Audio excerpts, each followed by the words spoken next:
Bonsoir à tous, merci de nous rejoindre pour ce nouveau numéro de Disputandoum, votre débat citoyen hebdomadaire. Particularité que nécessite le contexte sanitaire, il s'agit d'une émission en duplex intégrale en quelque sorte. Personne n'est en studio, chacun d'entre nous œuvre depuis chez lui, script, monteuse, technicien et nos invités bien sûr, c'est l'effet Covid-19.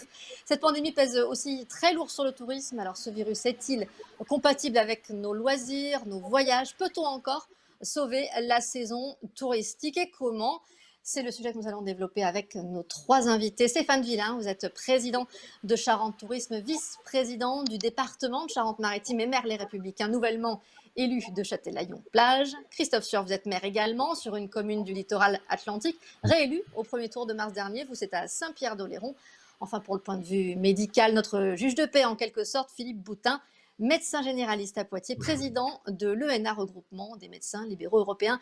Bonsoir à vous, merci beaucoup d'avoir accepté notre invitation. Sentez-vous libre de débattre entre vous. Et puis vous qui nous regardez sur une télé, une tablette ou un téléphone, vous êtes les bienvenus pour commenter ce débat via nos pages Facebook de France 3 Poitou-Charentes, France 3 Limousin ou France 3 Aquitaine depuis Twitter avec le hashtag Noah. Avant de débuter nos échanges, ce rappel des chiffres de l'épidémie en Nouvelle-Aquitaine. Notre région compte 5048 cas de Covid-19 confirmés depuis le début de l'épidémie, d'après l'Agence régionale de santé, dont 15 nouveaux cas en 24 heures. On déplore 376 décès survenus à l'hôpital, 125 dans les EHPAD. Enfin, sont actuellement hospitalisées 112 personnes, dont 64 en réanimation. Alors, depuis une dizaine de jours, le confinement a pris fin en France. Je voulais vous demander à chacun de raconter comment est-ce que vous avez traversé cette période particulière. Monsieur Sueur. Alors, la période du déconfinement ou la période à partir du 11 mai? Non. Oui. Je ne sais pas si je dois vous parler de la période du confinement ou la période depuis le 11 mai. Je ne sais pas quelle est la vraie question. Et vous, monsieur Boutin? Alors, je pense qu'il a fallu s'adapter extrêmement rapidement aux nouvelles directives, aux nouvelles contraintes que ce virus nous a imposées. Bien évidemment, il a fallu réagir très vite. Nous avons réagi très vite au niveau des médecins libéraux et je crois qu'il faut saluer la rapidité et la polyvalence de chacun. Bien évidemment, c'est pas simple. C'est pas simple. Il a fallu tout réinventer. Il a fallu utiliser des filières propres, des filières Covid, définir la tâche de chacun et travailler sans relâche depuis 3 mois maintenant pratiquement avec donc tout notre personnel qui s'est dévoué corps et âme. Ça a été compliqué, mais on y est arrivé. Et vous, monsieur Villain, cette période particulière? Écoutez, c'est vrai que c'est une période inédite et on a dû s'adapter nous aussi en tant qu'élus sur le terrain. On est allé auprès en fait de celles et ceux qui étaient les plus démunis. On a fait en sorte de les assister. On les a orientés. Il y en a quelques-uns qui malheureusement étaient en complète déshérence, qui restaient cloîtrés chez eux, qui d'ailleurs ne devaient pas sortir et c'était très bien comme ça. Donc les élus faisaient les courses, faisaient en sorte d'aller chercher les médicaments. Et puis après, c'était l'histoire des masques. Donc ça a été une période très compliquée, c'est un peu inédit, mais j'ai noté surtout beaucoup de solidarité et c'est ce que je voudrais retenir. C'était l'une des attentes de nombre d'entre nous, pouvoir renouer avec la nature, la mer, la promenade sur le sable ou la fraîcheur de l'eau. Depuis quelques jours, les plages, mais pas toutes, sont de nouveau accessibles avec des critères bien précis. Nous allons y revenir. Mais d'abord, la pratique, c'était samedi dernier, le premier jour réautorisé. Nous suivons Frédéric Carteux et Pierre Lahaye à Châtelaillon. Chez vous, monsieur Villain, regardez. Ouf, enfin, ça y est, 2 mois qu'ils attendent ce moment, celui de pouvoir à nouveau marcher sur leur plage. Ah bah on revit, on attendait ça avec impatience, parce que ça commence à être long. C'est vrai qu'on s'est senti un peu en prison, quoi, enfin, avec une privation de liberté, donc ça fait partie de notre quotidien et de plus pouvoir voir la mer. C'est vrai que quand on habite à la mer, on aime la mer, quoi, on aime le paysage, l'eau qui bouge, et donc c'était dur. Depuis l'île de Ré, au nord du département, jusqu'à Méché, au sud de Royan, 22 communes ont eu l'autorisation par le préfet de rouvrir leurs plages ce matin. Premier week-end après déconfinement sous un magnifique soleil, les familles sont comblées. Bien sûr, oui. On habite Châtel, donc ça fait plaisir de pouvoir se promener, surtout pour le petit. Des autorisations de réouverture de plage qui ont été données sous certaines conditions. La bronzette et le pique-nique sont interdits. Pour la majorité des gens présents, c'est la balade. Illustration avec ces 2 grandes marcheuses. On a fait jusqu'au bout, on a pris du côté des Boucholeurs, direction le cimetière, on revient par la Thalasso et on est revenu par là. Et on revient par là. Une reprise dynamique. Ah bah dynamique, oui, c'est notre parcours habituel. Donc. Pour d'autres, c'est la baignade, peu importe la température de l'eau. J'ai pu refaire mon crawl habituel, hein, comme tous les jours. Et est-ce que vous aviez perdu la main un peu ? Le dernier bain, je l'ai fait en mi-février, donc je me baigne tous les jours. Donc là, j'étais un petit peu en manque. Aujourd'hui, sur la plage de Châtelaillon, on ne comptait que des gens heureux, même si ici, sur le sable, les consignes sanitaires à appliquer sont les mêmes que partout ailleurs. Alors en Charente-Maritime, 34 communes ont désormais le feu vert du préfet pour permettre les accès à leurs plages. C'est une centaine de plages, un peu plus. Monsieur Sueur, vous êtes cela. Comment est-ce que vous avez vécu ce moment particulier ?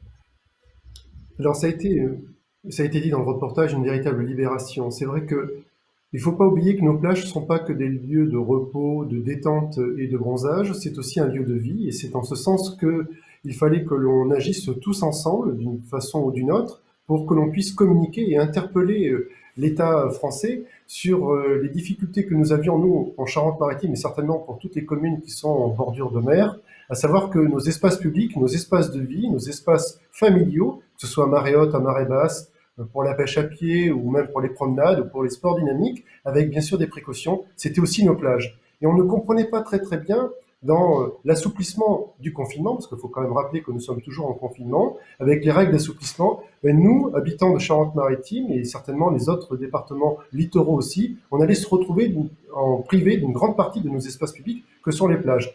Il se trouve que depuis, les choses ont changé, et avec des gestes et des recommandations et des indications de précaution à l'entrée de chaque plage, il semble, avec un tout petit peu de recul depuis donc ce jour de libération, que les usages se mettent en place avec quelques précautions. On peut dire qu'il y a quelques personnes qui ne respectent pas, mais ça reste un petit nombre de personnes. Et dans l'ensemble, les familles sont vraiment heureuses de se retrouver avec leurs enfants et de marcher sur cette plage et de regarder les couchers de soleil. Alors vous avez mené la lutte pour obtenir cette autorisation. Vous avez écrit au président de la République. Est-ce qu'il vous a vraiment poussé à faire cela ? Il y avait un sentiment d'aberration ? Alors, le sentiment, c'est que alors, il y a 2 sentiments. Le premier, c'est qu'on a respecté le confinement, et Stéphane Villain vient de le dire, avec tous les usages que nous devions avoir en tant que maires, parce que nous ne sommes pas des maires kamikazes ou des maires inconscients. Et quand on a agi pendant ces 60 jours pour expliquer aux gens toutes les règles et pour supporter et les aider dans toutes les inquiétudes qu'ils devaient avoir, car nous sommes quand même, comme tout le monde, stressés de cette situation, quand nous avons entendu qu'on allait assouplir le confinement et qu'on allait en même temps fixer des règles de 100 km et qu'on n'allait pas être dans un afflux touristique de masse, on ne comprenait pas pourquoi nous, on avait cette situation de blocage et qu'on allait être dans le sentiment d'être toujours confinés et d'être en situation d'attente. Alors qu'à côté des plages, et nous avons la chance en Charente-Maritime d'avoir un linéaire de plage naturel et quasiment sauvage, on a les bordures qui sont accompagnées de massifs forestiers ou de chemins ou d'accès. On allait pouvoir être dans les massifs forestiers et ne pas pouvoir aller sur les plages. Et on en a vite pris conscience au niveau des maires qu'on allait être dans une situation impossible à gérer ou même de pouvoir contrôler ou amener une réflexion nouvelle. Et en fait, peut-être que cette prise de conscience, cette interpellation que j'ai faite au président de la République et cette volonté de prendre cet arrêté municipal contre vents et marées, si je peux employer cette expression, par rapport à la situation des plages, peut-être que ça a bousculé un petit peu beaucoup de parlementaires, des services de l'État, et ça a permis d'accélérer. Et d'autres maires, bien sûr, ont continué cette démarche. Et je peux remarquer que du Pays Basque jusqu'à la Bretagne, beaucoup ont été en ce sens. Et tant mieux si nous sommes aujourd'hui dans une évolution positive, parce qu'en fait, on n'avait peut-être pas pris un peu conscience que les règles de préconisation que nous mettions en place, on ne les aurait peut-être pas du tout mis en place à l'ouverture de ces plages. Et quelque part, c'est un bien. Maintenant, il faut peut-être penser à la phase 2, peut-être pas. C'est vrai qu'il faut voir ce qui va se passer en termes de l'épidémie. Et cette épidémie doit nous rappeler que nous sommes toujours en situation d'un virus qui continue à exister. Et la sortie de ce confinement provisoire n'est pas l'arrêt du virus, bien loin de là. Alors, Monsieur Boutin, justement, d'un point de vue sanitaire, comment est-ce que justifier la frilosité à propos des plages ? Il y a un risque particulier du virus dans un tel lieu ? Alors, je suis intimement persuadé qu'il faut gérer à la fois la crise sanitaire et la crise économique. Donc, sur le plan économique, ça peut faire autant de morts que sur le plan sanitaire. On a un gros défi pour cet été et pour les vacances. Alors, dans les propos qui ont été tenus jusqu'à présent, il y a deux versants. Le premier, c'est se promener sur les plages, c'est bien normal. On se promène dans la forêt, on peut se promener aussi sur les plages. Et puis, il y a aussi l'activité nautique dans le sens global du terme, avec éventuellement donc des sports qui peuvent être à risque. Et là, il est très important de prendre toutes les précautions pour éviter de surcharger les services de réanimation, les services d'urgence, et éviter qu'il y ait un certain nombre d'accidents, de noyades, d'accidents de plongée, etc. France entière, bien sûr, ou d'accidents de la route, puisqu'il faut se déplacer au-delà des 100 km une fois les vacances venues. Donc tout ça peut impacter l'organisation sanitaire et donc il faut être extrêmement attentif parce que en parallèle, il peut toujours y avoir une résurgence des cas de Covid et donc aussi une tension particulière au niveau des services de réanimation. Alors, Monsieur Villain, les plages, c'était une mesure indispensable à la survie du tourisme. La Nouvelle-Aquitaine, c'est 970 km de littoral. C'est pas rien. Oui, Vous attendiez, pour pour la équilibrer la saison, c'était Charente-Maritime, nécessaire. bien sûr. Pour la Charente-Maritime, le département que je connais le mieux, c'est 470 km de côte, 160 km de plage. Donc c'est vrai que c'était très attendu par à la fois, bien sûr, les maires et les usagers. Je dois le dire, le sous-préfet, Jean-Paul Normand, a fait un énorme travail avec l'ensemble des maires pour justement mettre en place ces plages dynamiques. Plage dynamique, on a une heure d'ouverture, une heure de fermeture, on a un cheminement, on a un respect effectivement voilà, de l'environnement, on ne s'assoit pas sur une plage où on se fait pas bronzer, on est dynamique. Et puis après, il y a possibilité, alors j'entendais parler de sport, il y a possibilité de faire du paddle, il y a possibilité de faire du kayak, il y a possibilité d'aller nager, et puis on ramène sa plage bien sûr sur le remblai, il y a possibilité de faire plein de choses. Donc les gens qui vont venir très nombreux pour l'ascension chez nous vont avoir de quoi s'ébattre sur nos plages. On va simplement leur demander de ne pas rester voilà, statique. Voilà, dans le Morbihan, il y a 3 maires qui ont demandé à refermer les plages. C'est la décision d'aujourd'hui. Et d'autres pourraient suivre encore dans ce secteur. Ça suppose le civisme, tout ça, quoi qu'il en soit, Monsieur Boutin. Oui, absolument. Il faut faire appel à la responsabilité de chacun. Je pense que tout doit bien se passer. La crise a été, à mon avis, bien gérée depuis le début. C'est un équilibre entre crise sanitaire, je l'ai dit tout à l'heure, avec un certain nombre de précautions à prendre, et puis une réalité économique pour faire vivre quand même le pays. Et jusqu'à présent, cet équilibre a été, à mon avis, plutôt bien géré, même si effectivement tout le monde peut critiquer tel ou tel point, mais globalement bien géré. Et je pense qu'il faut en appeler à la responsabilité de chacun pour que ce déconfinement et cet été se passent dans les meilleures conditions possibles. Il faut que chacun prenne conscience des problématiques des autres et ma foi que la responsabilité individuelle se transforme en prise de conscience collective et aboutisse à une réelle précaution sur l'ensemble des mois à venir. Alors, les plages sont ouvertes sous conditions, on l'a dit, les locations saisonnières aussi. Les hôtels peuvent aussi accueillir de nouveau les touristes, mais pas encore les restaurants. Ça crée un handicap important. Illustration à Pau avec Élise Descartes et Benoît Braco. Des travaux sur la façade et à l'intérieur. L'hôtel Parc Beaumont a profité du confinement pour faire quelques aménagements. Depuis sa fermeture le 16 mars, les 45 salariés sont au chômage partiel et la direction évalue la perte de chiffre d'affaires à plus de 850 000 €. Néanmoins, l'annonce d'une éventuelle réouverture de la restauration au 2 juin réjouit le directeur. Si on peut ouvrir la restauration, tant mieux, on le fera. On a tout prévu au niveau des protocoles sanitaires. On attend encore que le gouvernement nous envoie des nouveaux protocoles. Après, un établissement comme le nôtre, avec des terrasses et la région comme la nôtre, on peut se permettre de mettre tout le monde en terrasse. Donc on peut privilégier même 4 mètres entre les tables.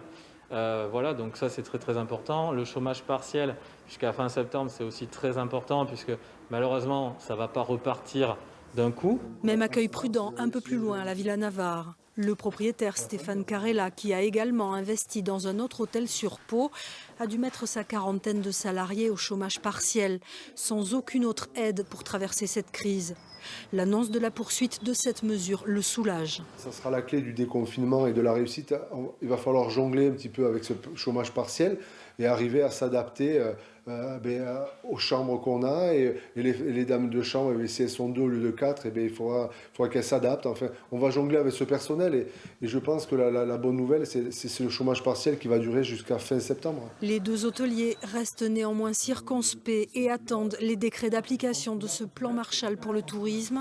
Ils espèrent également la reprise rapide du trafic aérien, condition sine qua non pour l'arrivée sur Pau de leur clientèle haut de gamme. Alors, le Premier ministre laisse espérer une ouverture des restaurants au 2 juin dans les départements verts, mais il y aura évidemment des gestes barrières à respecter. Monsieur Boutin, quelles seraient les mesures de prudence minimum à respecter? Il est question de 4 mètres carrés par client, c'est suffisant? Je pense que la profession est suffisamment responsable. Je pense que la profession des restaurateurs et hôteliers aura les mêmes contraintes et les mêmes directives que les nôtres, avec des changements assez réguliers dans nos protocoles. Oui, les gestes barrières doivent être appliqués, éloignement, port du masque, etc. Même si c'est pas évident lors des repas et des soirées au bar. Mais bon, globalement, je fais confiance aux professionnels pour mettre en place ce qu'il faut. Bon, maintenant, on est dans un équilibre fragile. Il faut que chacun en ait conscience. Donc, il faut respecter bien tout ça, respecter les protocoles qui sont des contraintes supplémentaires, des contraintes économiques.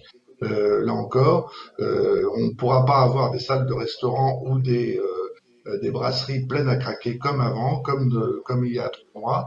Donc là, il va falloir effectivement s'adapter et adapter le modèle économique à tout ça.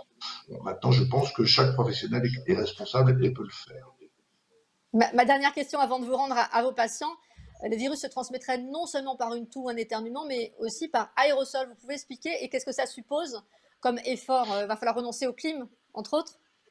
Alors, plus que les clims, encore aux ventilateurs, aux ventilations forcées, effectivement, c'est pour ça que les mesures de distanciation sociale sont très importantes. Hein. Il faut éviter 2 mètres, c'est bien. Et effectivement, comme vous le disiez dans le reportage, l'idéal, c'est l'extérieur. Hein.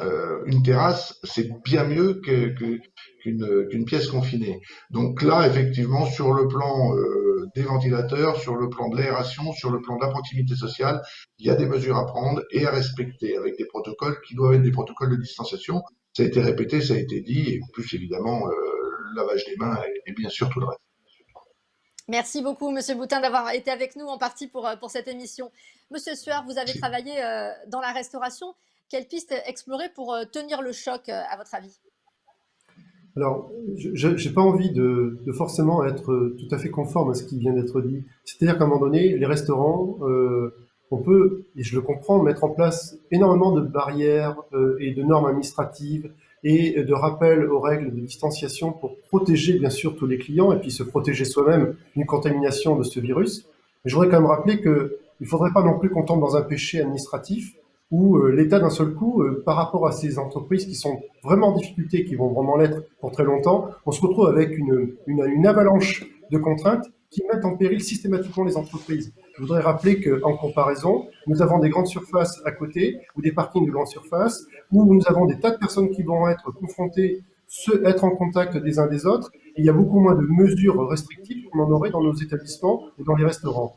Alors après, avoir dit ça, j'ai envie de dire, c'est peut-être aussi, et ça a été dit par le docteur à l'instant, au restaurant d'inventer des règles nouvelles. C'est-à-dire qu'en termes de service, en termes d'accueil, peut-être qu'ils peuvent envisager d'avoir des plages d'ouverture différentes, d'avoir peut-être des modes de multiples services avec des horaires décalés. Augmenter les surfaces de terrasse, c'est peut-être une solution, mais c'est peut-être aussi à eux de recevoir des familles avec des enfants à 21h, à 22h ou à 13h45, arrêter de finir les services, parce que derrière, il y avait des contraintes aussi de charges sociales par rapport aux masses salariales. Il y avait les 35 heures qui étaient aussi très contraignantes, et peut-être qu'à un moment donné, l'État, au lieu d'aller rajouter des contraintes et des normes administratives supplémentaires, peut-être on pourrait envisager d'alléger certaines choses et de permettre à ces entreprises qui ont besoin d'avoir une masse salariale conséquente pour pouvoir apporter le meilleur service et des contraintes de protection que maintenant nous allons mettre en place, d'avoir justement des possibilités d'emploi différenciées. Et c'est vrai que les restaurants ont peut-être inventé, ou les bars, des normes nouvelles d'accueil des publics, chose qu'ils ne faisaient pas jusqu'à présent. Monsieur Villain, la rentabilité, elle vous semble atteignable avec ces protocoles? Ça va être compliqué. C'est vrai que je le vois bien, il y a aujourd'hui beaucoup de prestataires qui se posent la question de savoir comment ils vont devoir organiser finalement leur restaurant, leur bar pour pouvoir accueillir un maximum de monde. Parce qu'il y a aussi le problème économique, c'est-à-dire que si vous pouvez remplir un restaurant qui a 50%, est-ce qu'économiquement vous êtes viable? Là, c'est la question. Et puis, il faut bien le dire, nos amis restaurateurs, bars, hôteliers ont été malmenés ces derniers temps parce qu'il n'y avait pas beaucoup de visibilité sur voilà ce qui allait arriver, notamment même concernant le Covid. Les pertes d'exploitation sont dramatiques. Et ça n'a pas été considéré comme une crise sanitaire, pardon, une catastrophe naturelle, mais c'est une crise sanitaire. Donc il n'y a pas d'aide aujourd'hui auprès de ces hôteliers qui sont déjà en grande difficulté. Il ne faut pas qu'on leur rajoute une couche avec voilà, l'impossibilité d'accueillir un maximum de monde. Je pense qu'aujourd'hui, les protocoles qui vont être proposés par les fédérations sont de grande qualité, mais j'espère simplement qu'ils vont permettre en fait aux touristes et je dirais aux gens d'aller manger et boire un coup dans de bonnes conditions. Alors vous disiez, il n'y a pas d'état de catastrophe sanitaire déclaré, Monsieur Villain, ça veut dire que les assurances ne jouent pas le jeu. Il y a des restaurateurs qui saisissent la justice pour faire couvrir leurs pertes d'exploitation. Bien sûr, mais ça c'est le drame, c'est-à-dire que vous savez, il y a des restaurateurs et même des hôteliers ou même des barman qui ne savent pas s'ils vont pouvoir redémarrer normalement. Et puis pour beaucoup, peut-être qu'ils vont pouvoir le faire, mais financièrement, ça va être compliqué dans les quelques mois qui viennent. Donc c'est pour ça que moi j'espère très franchement que là, le 2 juin, si le 25 mai, parce que c'est une date butoir, tout est OK, le 2 juin, on va pouvoir accueillir effectivement voilà, les gens dans les meilleures conditions et assez nombreux, parce qu'autrement, ça va être effectivement catastrophique. Et j'ai vraiment une impatience, comme beaucoup, sur ces réponses. On attend ce 25 mai avec anxiété et voilà, j'espère que ça va aller dans le bon sens. Alors, la question des campings n'est pas tranchée encore avec un handicap de taille, les espaces sanitaires partagés. Monsieur Sueur, en tant que responsable de camping municipal, est-ce que vous pensez ouvrir ? Alors, la question est bien très importante et bien précise. En ce qui nous concerne, nous déjà en tant que collectivité, gérer un camping municipal, c'est extrêmement contraignant puisque on a des normes comme d'autres campings, c'est-à-dire qu'aujourd'hui en termes de sécurité, on doit avoir un gardiennage 7 jours sur 7, une présence donc de personnel qui travaille 7 jours sur 7 et 24 heures sur 24 tout au long de l'ouverture du camping. Et bien évidemment, c'est pas du tout compatible avec nos règles et notre fonction territoriale que nous devons gérer. Et en plus, derrière, il faut des préconisations en ce qui concerne les sanitaires, d'accueil des publics et des distanciations. Et nous, pour cet été, à défaut de pouvoir héberger quelqu'un 7 jours sur 7 et de pouvoir ouvrir 24 heures sur 24 ce camping en termes d'accueil et de surveillance, nous avon fait le choix de ne pas ouvrir notre camping municipal. C'est pas de gaieté de cœur, parce que c'était une offre qui répondait aussi à une demande sociale et puis d'hébergement donc plutôt accessible pour de grandes familles. Et là, nous ne pouvons pas le faire. Et les contraintes et la situation du Covid-19 nous compliquent aussi la vie. Et ce que nous faisons, nous, je sais que d'autres campings privés se posent aussi la question, à savoir qu'ils ont de telles charges de fonctionnement et en termes de recettes, ils n'ont pas l'assurance de pouvoir couvrir un certain pourcentage de recettes par rapport à leur exploitation d'été et prévoient même de ne pas ouvrir du tout. Je reviendrai un tout petit peu sur les restaurants. Je rejoins complètement Stéphane Villain et j'appellerais bien, moi, l'État et en particulier les parlementaires pour considérer qu'une saison touristique ne suffit pas pour la vie d'une entreprise. Et en termes d'activité économique, on sait déjà que la saison 2020 va être tronquée par une perte de chiffre d'affaires, que la saison 2020 va être en difficulté et diminuée par rapport à une perte de clientèle. Il faut penser que toutes ces entreprises-là ont besoin de trésorerie, ont besoin de lisser sur l'année, sur les 12 mois, leurs charges. Il ne faudrait pas que les aides de l'État soient uniquement liées à la crise d'urgence sanitaire et sur la période de confinement. Il faut que ces aides de l'État perdurent. Il y a eu 18 milliards d'euros de posés sur la table, rien que pour le tourisme, mais certains disent que ça repose beaucoup trop sur des dispositifs de prêt. Monsieur Villain, qu'est-ce que vous en pensez ? Oui, c'est vrai qu'aujourd'hui, 18 milliards, quand même, c'est considérable. On a eu l'occasion de travailler avec Jean-Baptiste Lemoyne, avec les grandes fédérations. Mais c'est inédit. On peut considérer quand même que l'État fait ce qu'il faut pour aider notamment tous les prestataires qui sont en difficulté. Mais oui, c'est vrai que aujourd'hui, c'est beaucoup de prêts mais qu'il va falloir de toute façon à un moment donné rembourser. Il faudrait peut-être faire des exonérations de charges. Il faudrait peut-être justement aider par le biais des assurances. Il faudrait peut-être permettre les droits de terrasse gratuits, la taxe de séjour gratuite. Il faut vraiment réfléchir avec les collectivités en fait locales et territoriales pour que on accompagne tous ces gens qui sont en difficulté. Moi, je vois des gens qui sont au bord, franchement, du suicide aujourd'hui. C'est-à-dire qu'ils ont beaucoup investi, ils ont mis tout ce qu'ils avaient d'économie pour pouvoir ouvrir un bar. À Châtillon, c'est le cas. Oui, il y a la situation sanitaire qui a créé un certain nombre de détresses et économiques et psychologiques. Et c'est un sujet, hélas, dont on aura beaucoup à reparler encore. Merci à tous d'avoir participé à cette émission. Prochain Dispute en double, mercredi soir prochain, 21h10. Prenez soin de vous.